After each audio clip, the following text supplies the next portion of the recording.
Good morning students. आज हम लोग उसी में जो चैप्टर पढ़ रहे थे वैद्युत क्षेत्र के न्यूमेरिकल्स ट्राई कर रहे थे। न्यूमेरिकल्स में हमने सारे एग्जांपल्स कंप्लीट कर लिए थे। अति लघुत्तरात्मक, लघुत्तरात्मक कंप्लीट कर लिया। फिर हम लोगों को आंकिक वाला पोर्शन अभी करना बाकी है और उसके बाद बहुचयनात्मक। बहुचयनात्मक आपको प्रैक्टिस के काम में आ जाएगा, लेकिन अभी हम लोग आंकिक करने के लिए स्टार्ट करते हैं। तो आंकिक में पहला क्वेश्चन है, वायु में एक दूसरे से 30 सेंटीमीटर की दूरी पर रखे। ये Q1 आवेश है और ये Q2 आवेश है। 30 सेंटीमीटर की दूरी पर स्थित है और दोनों गोलों पर क्रमशः है 2 × 10⁻⁷। इस पर आवेश है 2 × 10⁻⁷ कूलम और इस पर आवेश है 3 × 10⁻⁷ कूलम। तो उनके बीच बल कितना होगा? तो बल का फॉर्मूला है F = 1/4πε0 Q1 Q2/r²। एकदम फॉर्मूला बेस्ड न्यूमेरिकल है, सिर्फ आपको वैल्यू सब्स्टिट्यूट करनी है। 1/4π की वैल्यू कितनी होती है? ε0 की वैल्यू 1/4πε0 की वैल्यू होती है 9 × 10⁹। Q1 की वैल्यू है बेटा 2 × 10⁻⁷ और Q2 की वैल्यू है 3 × 10⁻⁷। और डिस्टेंस इसके बीच का दिया है 30 सेंटीमीटर को मीटर में कन्वर्ट करके उसका स्क्वायर कर दीजिए। अब इसमें कैलकुलेशन ही सेम बची हुई है, तो आप इसको देखिए। 2 का 3 से गुणा कर लीजिए, आप चाहे तो रहने दीजिए, कर लीजिए। 6 × 10⁻⁻14 और अब ये 30 × 30 यहां पे ऐसे कर सकते हैं आप। 30 × 30 3 × 3 करके उसके डबल जीरो का मल्टीप्लिकेशन अलग कर दीजिए। उसका बेनिफिट आपको क्या होगा कि यहां से 9 इससे कैंसिल आउट हो जाएगा और ये 900 ही आएगा। 30 का 30 से जब गुणा करेंगे तो 900 आएगा। 900 को हमने इस रूप में लिख दिया है × 10⁻⁻4। अब ये 9 से 9 कैंसिल आउट हो गया, 6 बचा। यहां 10⁻−2 है, जब ऊपर जाएगा 10⁻+2 हो जाएगा, तो ये 10⁻+11 हो गया और 10⁻−14 है, तो 6 × 10⁻³ न्यूटन यहां पे बल का मान आ गया। यह आपका आंसर है। इसके बाद आप नेक्स्ट क्वेश्चन देखें बेटा।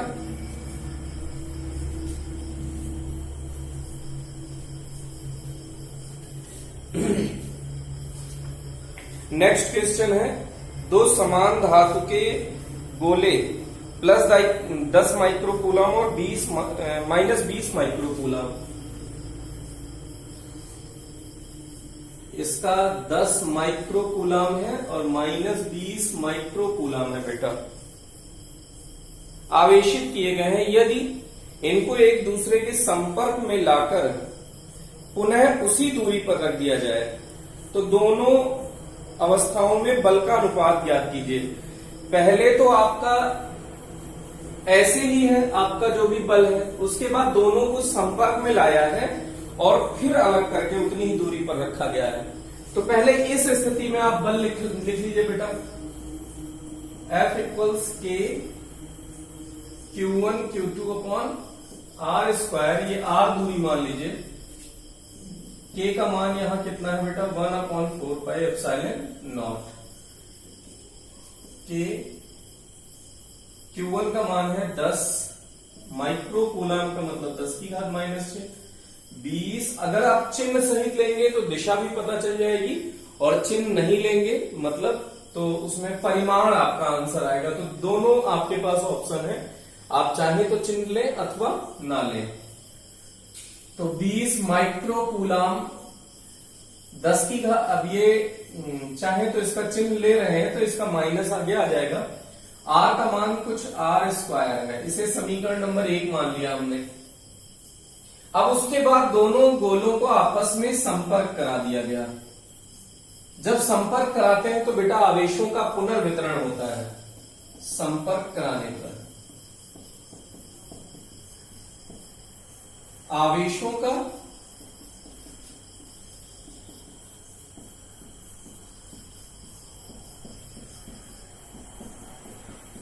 संपर्क कराने पर आवेशों का पुनर्वितरण होगा। पुनर्वितरण का मतलब होगा Q1 प्लस Q2 बाई 2, प्रत्येक आवेश इक्वल हो जाएगा Q1 प्लस Q2 बाई 2। तो Q1 कितना है बेटा 10 माइक्रोकूलम, माइनस ये प्लस है लेकिन माइनस से मल्टीप्लाई हुआ है तो माइनस हो गया है, तो बी माइनस 10 आया तो माइनस 5 माइक्रोकूलम। तो अब जो बल लगेगा दोनों आवेशों पर, ये दोनों को, ये माइनस 5 माइक्रोकूलम है, माइनस 5 माइक्रोकूलम है और एक दूसरे से r दूरी पर रखे हैं। तो F डैश क्या हो जाएगा 1/4 pi epsilon not minus 5 micro का मतलब 10 की घात माइनस 6 माइनस 5 गुणा 10 की घात माइनस 6 अपॉन r स्क्वायर। तो दोनों बलों की तुलना पूछी है। एक मिनट फिर से बोल देते हैं क्वेश्चन। तो दोनों अवस्थाओं में बल का अनुपात ज्ञात कीजिए।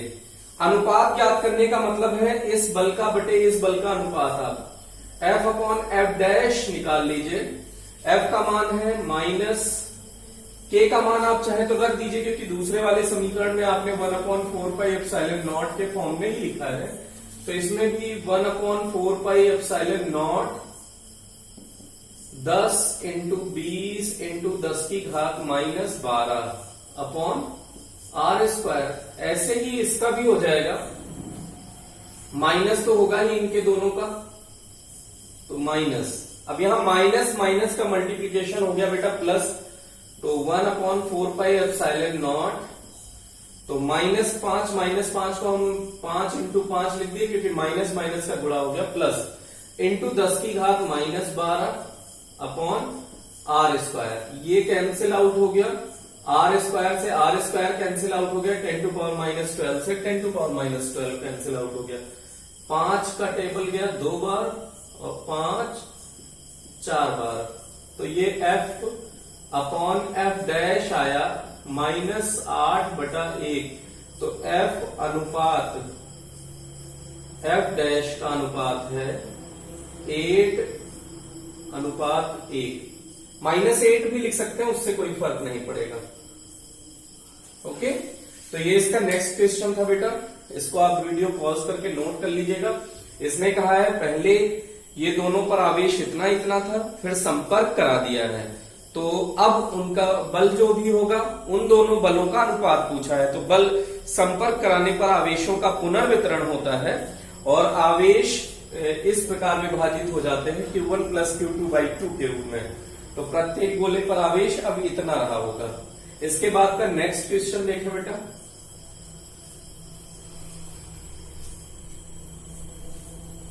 थर्ड नंबर का अंकित देखें, तो थर्ड नंबर में कह रहा है कि ए भुजा वाले समबाहु के शीर्ष ए व बी पर समान आवेश है। ए भुजा वाला समबाहु है, ये ए इन्होंने कहा है, ये बी कहा है, यहां पर कुछ समान आवेश क्यू क्यू है। त्रिभुज के बिंदु सी पर वैद्युत क्षेत्र का परिमाण ज्ञात कीजिए। यहां पर आपको वैद्युत क्षेत्र का परिमाण ज्ञात करना है और ये समबाहु त्रिभुज है और भुजा की माप दी हुई है ए।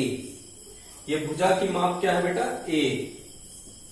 तो अब आप जिस बिंदु पर, मान लीजिए इस बिंदु पर वैद्युत क्षेत्र की तीव्रता ज्ञात करनी है, तो इस बिंदु पर एकांक धनावेशित परीक्षण आवेश रख के सोचिए आप। तो ये प्लस क्यू इस सी को प्रतिकर्षित करेगा, तो मान लीजिए कि ये E1 वैद्युत क्षेत्र पैदा करेगा और ये प्लस क्यू इसको भी प्रतिकर्षित करेगा, तो मान लिया कि ये E2 वैद्युत क्षेत्र पैदा करेगा। अब E1 और E2 ये एक्चुअल में 60 डिग्री है, तो E1 E2 के बीच का कोण भी 60 डिग्री होगा। आप चाहें तो इनका घटक वियोजन कर लें, और नहीं तो सबसे आसान तरीका, हमने परिणामी का सूत्र याद रखा है कि जब दो सदिश राशियां एक दूसरे से थीटा कोण पर स्थित होती हैं तो उनका परिणामी होता है √a² plus b² plus 2ab cos theta. तो यहाँ E1 और E2 किसी कोण थीटा पर स्थित हैं, तो इनका परिणामी क्या हो जाएगा बेटा √E1² plus √E1² plus E2² plus 2E1 E2 cos theta. तो यहां पे पहले E1 निकाल लेते हैं बेटा। E1 ये किसके कारण है? ए के कारण। ए के कारण बिंदु सी पर वैद्युत क्षेत्र, तो E1 कह रहे हैं उसे, ये है 1/4πε0 Q अपॉन, ये दूरी क्या है बेटा? a स्क्वायर, दिशा AC की ओर। ऐसे ही E2 आप निकाल लीजिए, 1/4πε0 Q upon a square, Disha BC की ओर। तो आप देख रहे हैं सिर्फ दिशाएं ही भिन्न हैं, लेकिन वैद्युत क्षेत्र का परिमाण समान है। तो E1 का परिमाण हम E2 के परिमाण के बराबर दिया है ही, तो इन दोनों को हम E के परिमाण के बराबर मान लेते हैं। तो अब आप देखिए, बिंदु C पर परिणामी वैद्युत क्षेत्र, परिणामी वैद्युत क्षेत्र, बिंदु सी पर परिणामी वैद्युत क्षेत्र E नेट क्या होगा बेटा? किस बिंदु पर? सी बिंदु पर √E1 square plus E2 square plus 2E1 E2, दोनों सदिश राशियों के बीच का कोण। तो ये समबाहु त्रिभुज है, तो थीटा कितना है? 60 डिग्री। अब E1 E2 को हमने E मान लिया है, तो E square plus E square plus 2E cos 60 की वैल्यू क्या होती है? 1/2, 2 से 2 कैंसिल आउट हो गया बेटा, या 2E square plus E square 3E square. तो यहां से 3 रूट में रहने दीजिए, E रूट के बाहर आ जाएगा। E का मान आप जानते हैं कि √3, E का मान होता है 1/4πε0 Q अपॉन a स्क्वायर। तो ये आपका आंसर हो गया। और इसकी दिशा क्या होगी?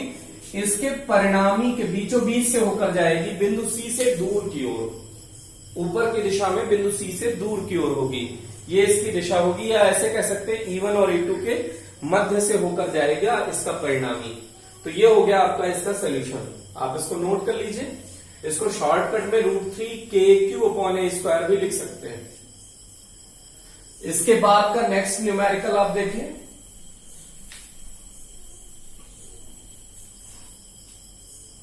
इसके बाद का नेक्स्ट न्यूमेरिकल है बेटा, दो समान आवेशित गोलों को बराबर लंबाई की डोरियों से लटकाया गया है। डोरियां परस्पर 30 डिग्री का कोण बनाती हैं।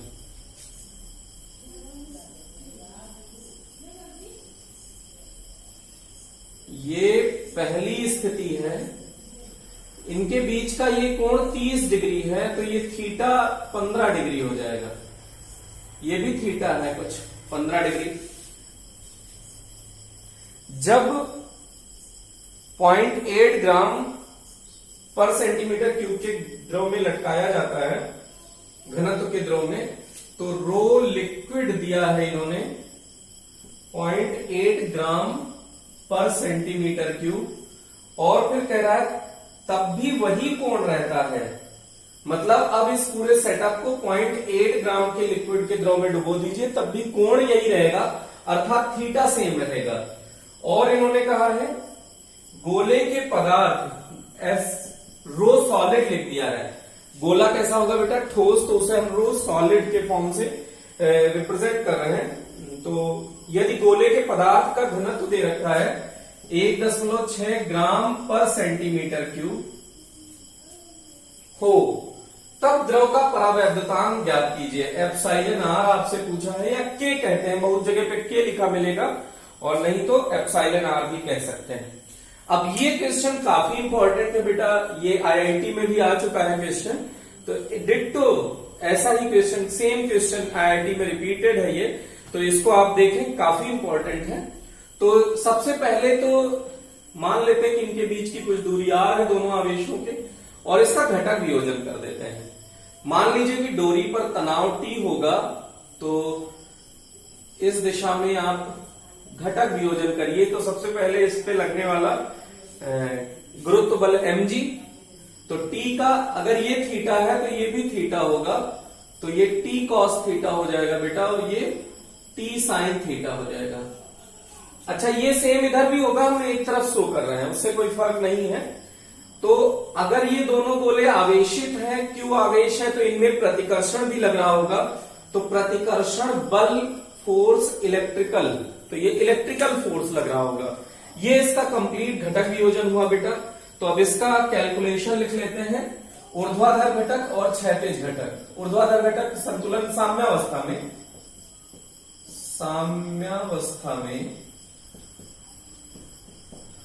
T sine theta F E के इक्वल हो जाएगा बेटा, और T cos theta M G के इक्वल हो जाएगा।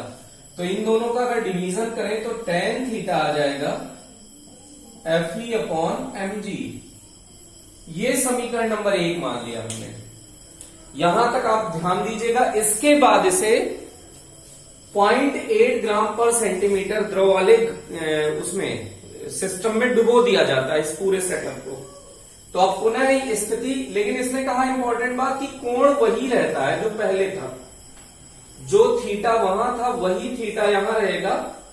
तो अभी भी हम थीटा को सेम मान रहे हैं। अगर थीटा सेम है तो इनके बीच का डिस्टेंस भी चेंज नहीं होगा बेटा, ये आर ही रहेगा। लेकिन डोरी का तनाव बल कुछ बदल जाएगा, क्योंकि अब अगर घनत्व तो बदल जाता है तो डोरी का तनाव बल भी बदल जाएगा। फिर से इसका घटक वियोजन करते हैं बेटा। ये थीटा है तो इसमें ये भी थीटा होगा, तो ये टी डैश कॉस थीटा, और ये हो गया टी डैश साइन थीटा।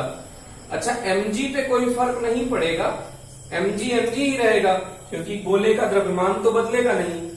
लेकिन इस पर जब किसी द्रव में डुबोया जाएगा तो एक उत्प्लावन बल कार्य करता है। तो उत्प्लावन बल को हम Fb से रिप्रेजेंट करते हैं। फोर्स, ये बॉयंट फोर्स है तो इसलिए Fb से रिप्रेजेंट करते हैं। और अब यहां पे जो ये बल लगेगा बेटा, पहले ये ऐसे समझिए कि निर्वात में लग रहा था, अभी ये बल माध्यम में लग रहा है। तो परावैद्युतांक की परिभाषा होती है निर्वात में लगने वाला तथा बल तथा माध्यम में लगने वाले बल के अनुपात को परावैद्युतांक कहते हैं। तो एप्सिलॉन आर बराबर क्या हो जाएगा, एफ निर्वात अपॉन एफ माध्यम।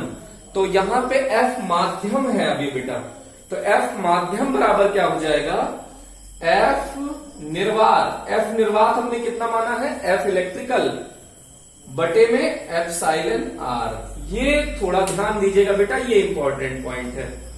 बस अब इसमें अगर इसका घटक वियोजन कर चुके हैं तो इसकी सहायता से आप समीकरण लिख लीजिए, ऊर्ध्वाधर घटक और क्षैतिज घटक। तो T dash cos theta plus F B equals M G, और T dash sine theta equals F E upon epsilon R. अगर हम एफ बी की वैल्यू फाइंड कर लें तो इसमें पुट कर दें, तो इस समीकरण में हम इसको tan थीटा के फॉर्म में ला सकते हैं। तो सबसे पहले एफ बी की गणना कीजिए। तो एफ बी को हम अलग से गणना कर लेते हैं बेटा। इधर देख लीजिए, यहां पे हम लोग बॉयंट फोर्स, बल बराबर होता है द्रव्यमान गुणा त्वरण। तो द्रव्यमान किसका लेंगे बेटा, सॉलिड का, और त्वरण कौन सा है, गुरुत्वीय त्वरण। द्रव्यमान बराबर आयतन गुणा घनत्व।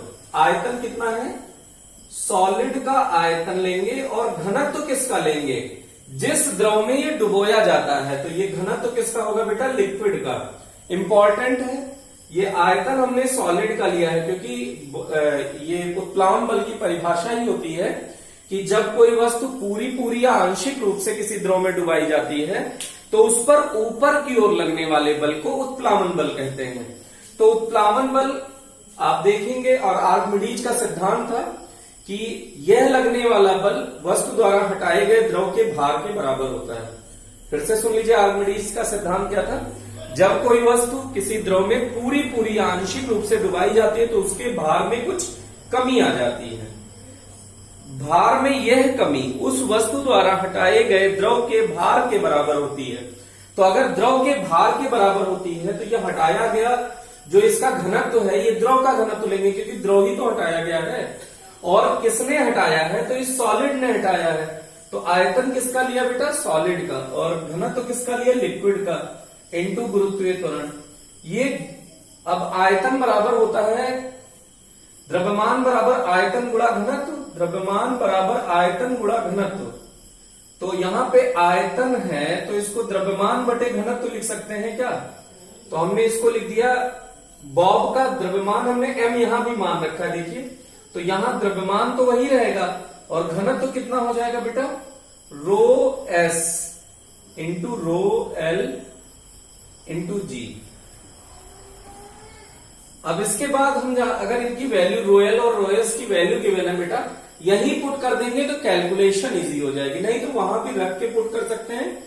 तो यहां पे पुट कर देंगे तो रो एस की वैल्यू है 1.6 और रो एल की वैल्यू है 0.8 इंटू जी। तो 0.8 से ये 2 टाइम्स जाएगा तो ये आ गया mg/2। ये FB की वैल्यू हमको मिल गई है mg/2। तो इस FB को आप यहां पे पुट कर सकते हैं। तो t डैश साइन थीटा तो वही रहेगा, लेकिन t dash cos theta equals FB उधर ले जाइए तो mg माइनस FB। FB की वैल्यू कितनी है बेटा? mg/2। तो यह आ गया t dash cos theta mg/2। अगर इन दोनों का डिवीजन करें तो tan थीटा आ जाएगा Fe/epsilon r और mg/2, तो 2 पलट के ऊपर जाएगा एप्सिलॉन r mg। ये समीकरण नंबर 2 मान लिया। अब समीकरण 1 और 2 में दोनों LHS बराबर है तो RHS भी बराबर होंगे बेटा। तो 2Fe/epsilon r mg इक्वल्स हो जाएगा Fe/mg। अब ये mg से mg, Fe से Fe कैंसिल आउट हो गया। 2/epsilon r बराबर 1, तो एप्सिलॉन r बराबर 2। तो इस तरह से ये न्यूमेरिकल सॉल्व हुआ। आप इसको, काफी इंपॉर्टेंट है, वीडियो पॉज करके आप इसे एक बार नोट कर लें। कोई भी पोर्शन इसमें आपका छूटना नहीं चाहिए नोट करने के दौरान। ओके, अब इसके बाद का नेक्स्ट क्वेश्चन है,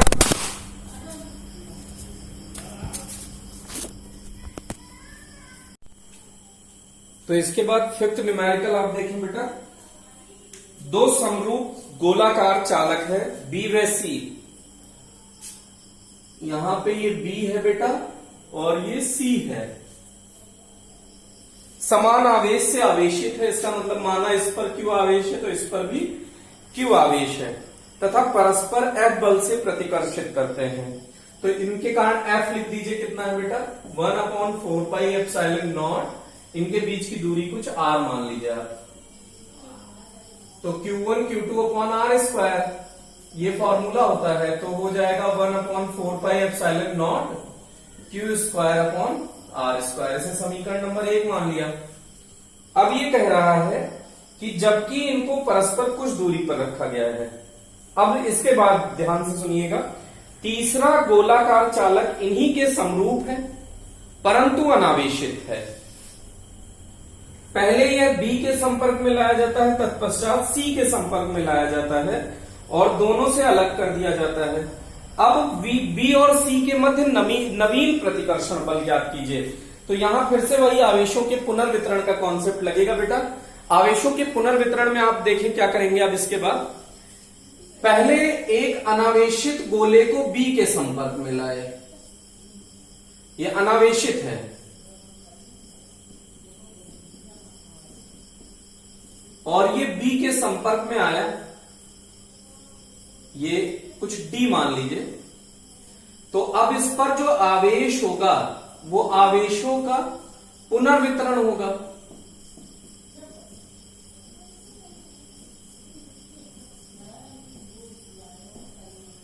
Q और इस पे कितना है 0/2। तो अब B पर कितना आवेश हो जाएगा बेटा? Q/2। अब B पर हुआ Q/2 और D पर भी हुआ Q/2। अब इसी D को पुनः किससे संपर्क करा देते हैं? C से। तो ये C रहा होगा। अब इस C से D का स्पर्श करा दिया है तो इस पर C पर आवेश Q था और D पर आवेश है Q/2, तो आवेशों के पुनर्वितरण से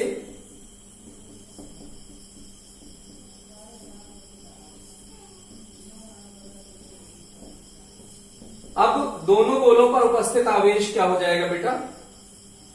Q प्लस Q/2 अपॉन 2, पहले का आवेश प्लस दूसरे का आवेश डिवाइडेड बाई 2, क्योंकि इनकी ये समरूप है। अगर ये समरूप नहीं होते तो आप ऐसा करने में समर्थ नहीं थे।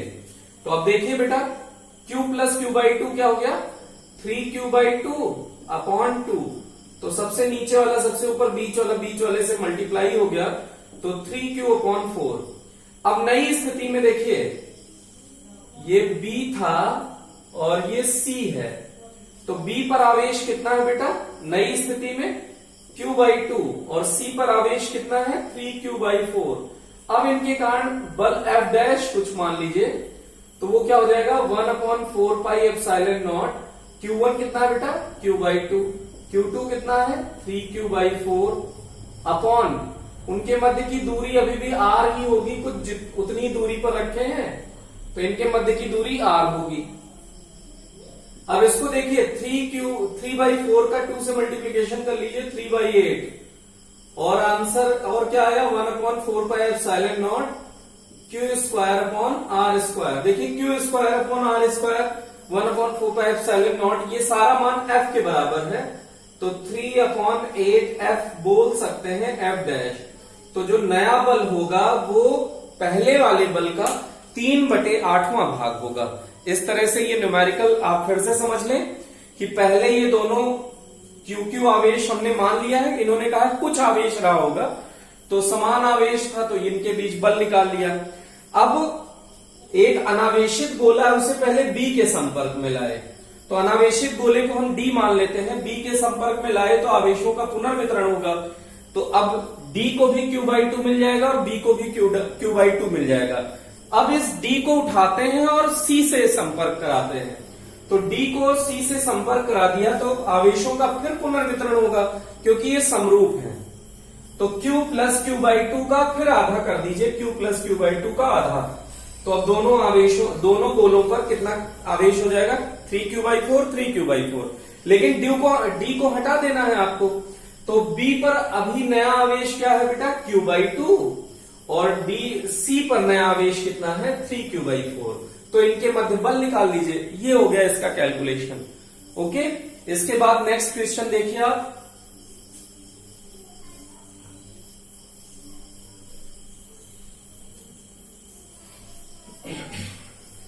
इसके बाद का नेक्स्ट क्वेश्चन है बेटा 6ठा नंबर। ये थोड़ा सा बड़ा लेंथी क्वेश्चन है और है बड़ा सिंपल। करने को तो हम ओरल करके आपको बताएंगे, लेकिन पहले इसको समझने की कोशिश करें। चित्र में 4 बिंदु आवेश 2 सेंटीमीटर वाली भुजा के कोने पर रखे हैं, वर्ग के कोने पर रखे हैं। इसका 2 सेंटीमीटर है, तो A मान लीजिए, ये A है, और इसको हम A बराबर 2 सेंटीमीटर ये दिया है। छठा क्वेश्चन में दिया है A बराबर 2 सेंटीमीटर, वर्ग के केंद्र पर स्थित है, वर्ग के कोनों पर स्थित है, 4 बिंदु आवेश चित्र में प्रदर्शित है। तो चित्र पहले इसमें जो प्रदर्शित है वो आपके सामने बना देते हैं। ABCD, A पर कितना रखा हुआ है बेटा? -2Q, B पर +2Q, -2Q +2Q, C और D पर रखा है +Q और C पर रखा है -Q। वर्ग के केंद्र पर वैद्युत क्षेत्र की तीव्रता ज्ञात कीजिए, और Q का मान इन्होंने दे रखा है 0.02 माइक्रोकूलम।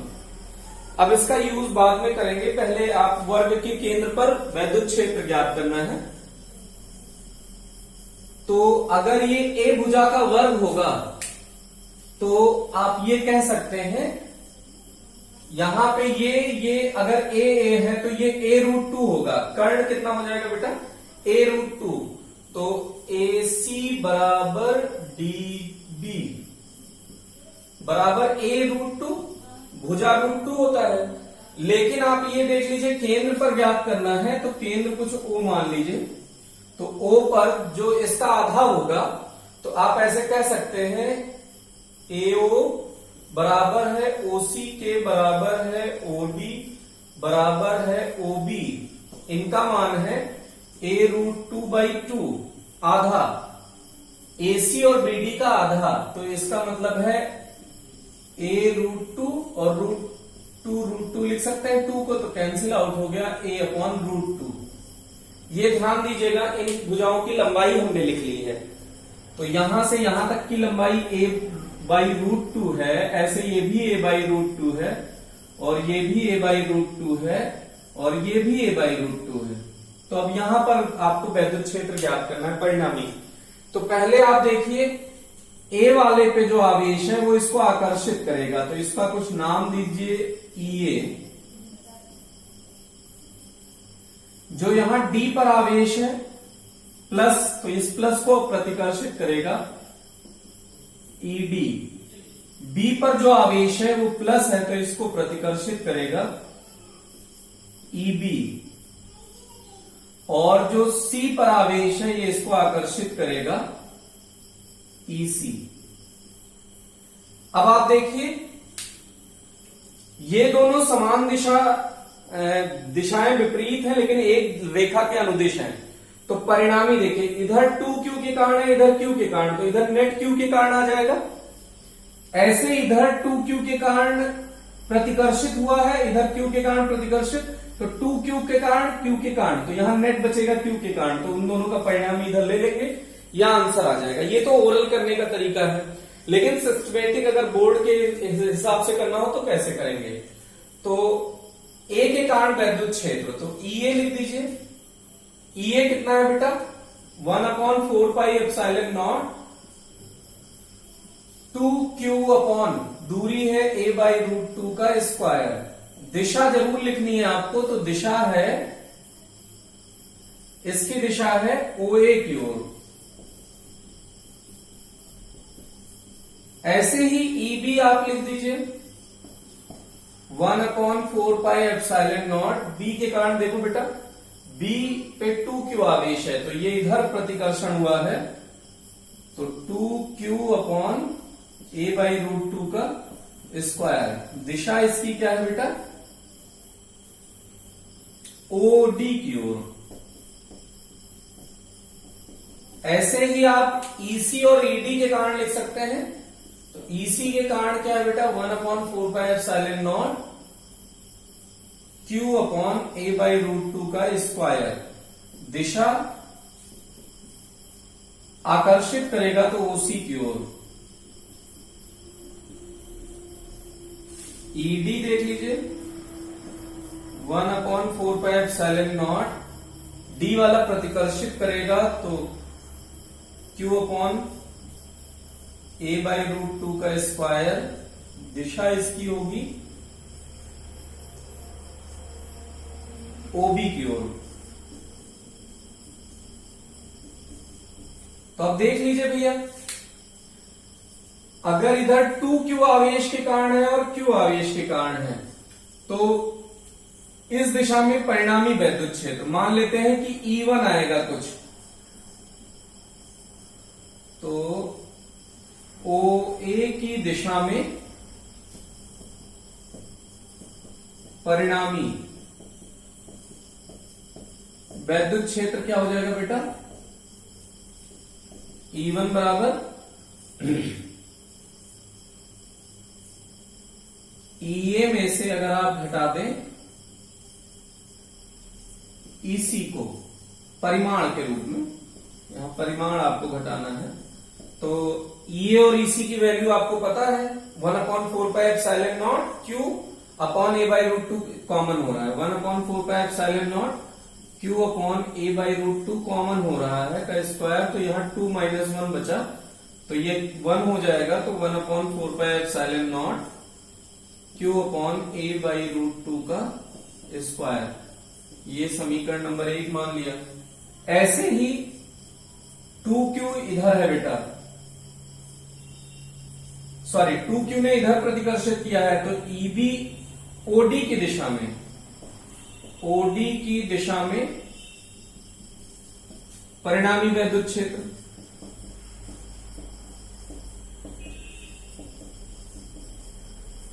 E2 मान लिया हमने कुछ, तो E2 बराबर क्या हो जाएगा, EB में से अगर हम घटा दें ED को तो वही आ जाएगा 1/4πε0 Q अपॉन a/√2 का स्क्वायर कॉमन हो गया।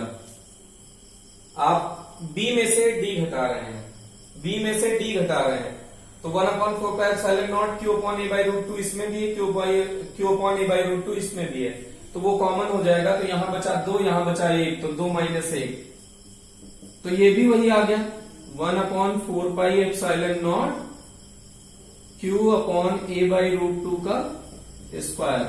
ये समीकरण नंबर 2 हो गया बेटा। अब इसके बाद देखिएगा,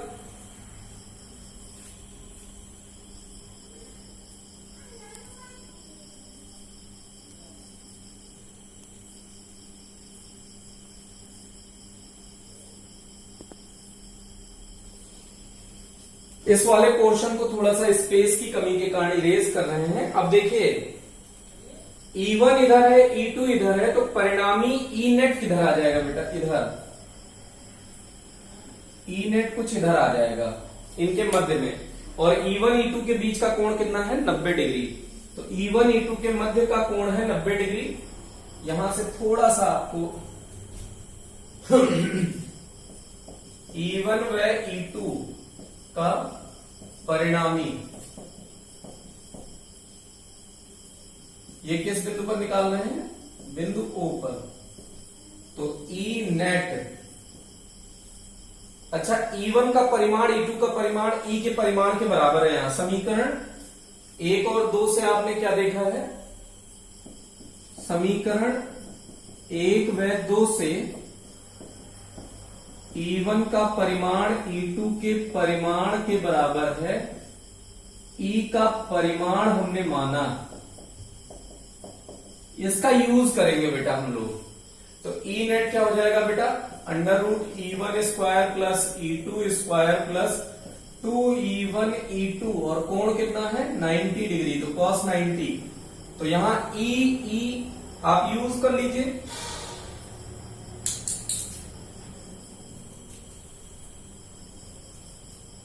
तो E का स्क्वायर प्लस E का स्क्वायर, cos 90 की वैल्यू क्या हो जाएगी बेटा, 0, तो 2E स्क्वायर, तो √2E, √2 रहने दीजिए। E की वैल्यू आपने क्या कैलकुलेट करी है, 1/4πε0 Q अपॉन a²/2, a/√2 का स्क्वायर यही आ जाएगा।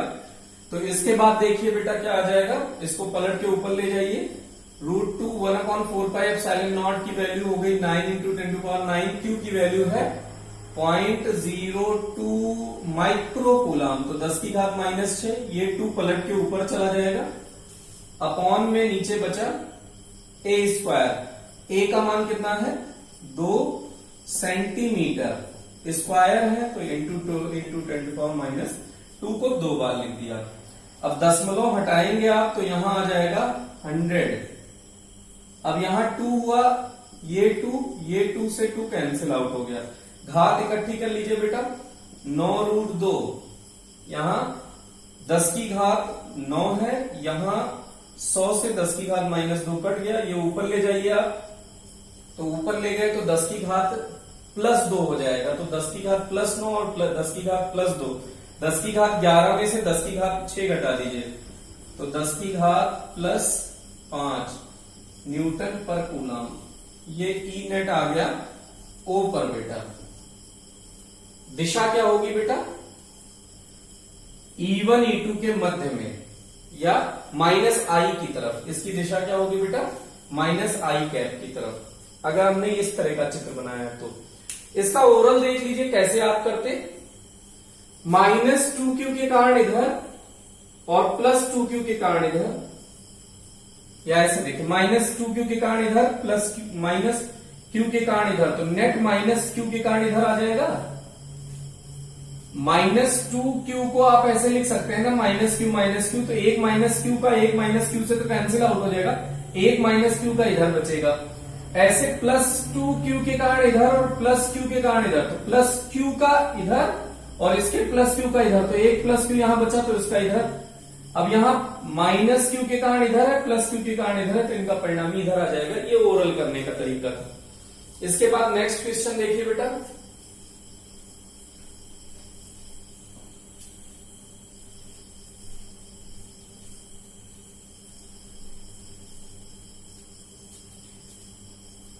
वैद्युत क्षेत्र, वैद्युत आवेश Q को दो भागों Q1 व Q2 में विभक्त करके R दूरी पर रखा जाता है।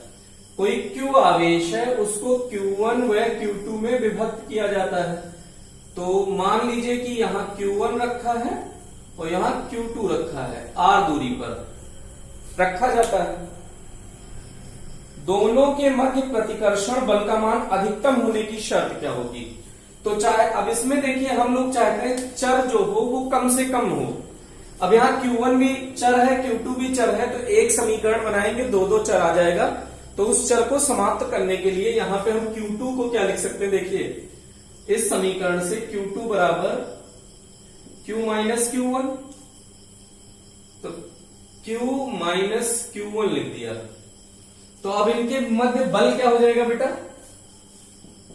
1/4πε0 Q1 Q minus Q1 upon R², अधिकतम होने की शर्त। आपने जब मैथमेटिकल फिजिक्स पढ़ी थी तो उसमें देखा था मैक्सिमा या मिनिमा, उच्चिष्ट या निम्निष्ट के लिए क्या करते थे, अवकलन करके उसको 0 के बराबर रख देते थे। तो अधिकतम होने की शर्त,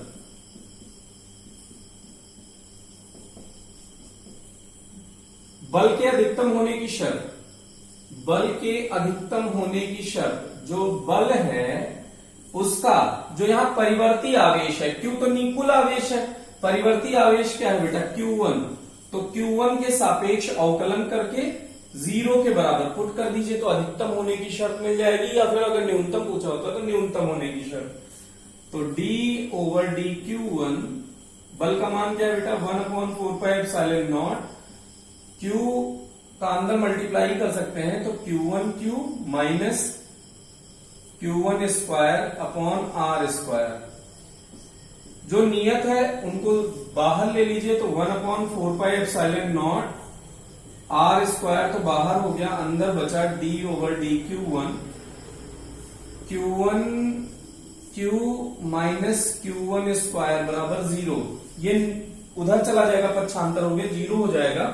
तो यहां बचेगा बेटा d/dQ1, इन दोनों का अवकलन Q1 into Q minus d/dQ1 Q1 का स्क्वायर बराबर 0। इसको हमने इधर 0 के डिवीजन में भेज के 0 कर दिया बेटा। अब देखिए Q नियत है, तो नियत को बाहर ले लिया, तो dQ/dQ, dQ1/dQ1 minus Q square का क्या हो जाएगा, Q1 स्क्वायर का 2 इंटू Q1 बराबर 0, ये 1 हो गया, तो Q माइनस 2Q1 इक्वल 0, तो 2Q1 इक्वल्स Q, तो Q1 इक्वल्स Q/2। अब इसको समीकरण 1 में रख दीजिए आप, तो यहां से समीकरण 1 से क्या हो जाएगा, Q2 पता कर लीजिए, तो Q2 इक्वल्स क्या हो जाएगा, Q माइनस Q/2, तो ये भी आया Q/2, तो Q1 बराबर Q2 बराबर Q/2। तो आवेश को आधा आधा करके अगर रखा जाए, दो, अगर एक Q आवेश है तो इसका मतलब ये रिजल्ट क्या बता रहा है कि अगर उनका मान एग्जैक्ट बराबर बराबर करके दो टुकड़ों में डिवाइड करके उनको एक दूसरे से कुछ दूरी पर रखा जाएगा तो बल का मान अधिकतम होगा। इसको वीडियो पॉज करके आप नोट कर लीजिए। इसके बाद हम लोग इसका लास्ट क्वेश्चन अभी तो इसमें कई क्वेश्चन बाकी हैं। 8वां देखिए, ए भुजा वाले समबाहु त्रिभुज एबीसी के शीर्ष पर 3 आवेश। ये ए भुजा वाला समबाहु त्रिभुज है, 3 आवेश 2q -q -q। यहां इन्होंने चित्र दिया है बेटा, ए बी सी, यहां रखा है +2q, यहां -q और यहां -q आवेश क्रमशः ए बी सी बिंदुओं पर रखे हैं। इस निकाय का वैद्युत द्विध्रुव आघूर्ण ज्ञात कीजिए। वैद्युत द्विध्रुव आघूर्ण, द्विध्रुव किसे कहते हैं? समान परिमाण और विपरीत प्रकृति के आवेश एक दूसरे से अल्प दूरी पर रखे हो तो इस प्रकार बने निकाय को वैद्युत द्विध्रुव कहते हैं। तो समान परिमाण चाहिए, तो -q है तो यहां एक इसका +q, तो इस 2q को 2 टुकड़ों में विभाजित कर दीजिए, +q +q। तो इसको आप देखिए +q -q एक वैद्युत द्विध्रुव बन गया बेटा। इसकी दिशा हो गई P1 और ये -q +q एक वैद्युत द्विध्रुव बन गया परिमाण के कारण। इसकी दिशा हो गई P2। -q से +q की ओर वैद्युत द्विध्रुव की दिशा होती है, तो ये अगर समबाहु त्रिभुज है तो ये 60 डिग्री, तो ये भी 60 डिग्री। अब P1 इक्वल्स क्या होगा बेटा? Q into A, Disha BC की ओर, BA की ओर। P2 क्या होगा बेटा? Q इंटू A, दोनों आवेशों के मध्य की दूरी। बेटा यहां कंफ्यूज मत होइएगा कि 2a क्यों नहीं लिया, दोनों आवेशों के मध्य की दूरी का वर्ग लेते हैं बेटा, सॉरी दूरी, किसी एक आवेश का परिमाण इंटू दोनों आवेशों के मध्य की दूरी के गुणनफल को वैद्युत द्विध्रुव आघूर्ण कहते हैं, या विस्थापन को। दिशा इसकी क्या हो जाएगी? CA की ओर। यहां से दिख रहा है आपको P1 का परिमाण P2 के परिमाण के बराबर है, इसे हमने P का परिमाण मान सकते हैं बेटा, परिमाण में बराबर है, दिशा तो आप अलग अलग देख रहे हैं।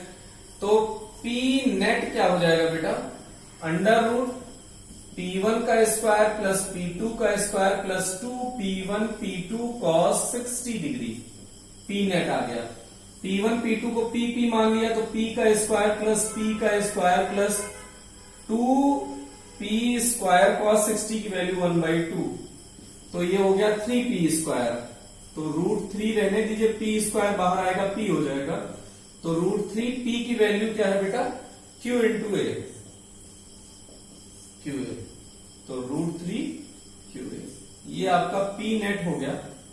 अगर इसकी दिशा पूछी जाए बेटा तो दिशा होगी P1 और P2 के मध्य बिंदु से, अर्थात इनके बीचों बीच से होकर इसका P नेट जाएगा, जैसे हम चित्र में बना देते हैं, ये होगा बेटा P नेट की दिशा। ओके, तो आज के लिए इतना ही। इसके बाद हम लोग 8 न्यूमेरिकल कर चुके हैं, इसमें 15 न्यूमेरिकल हैं, तो इसके बाद के लेक्चर में इस चैप्टर के आंकिक को कंप्लीट करेंगे। Thank you.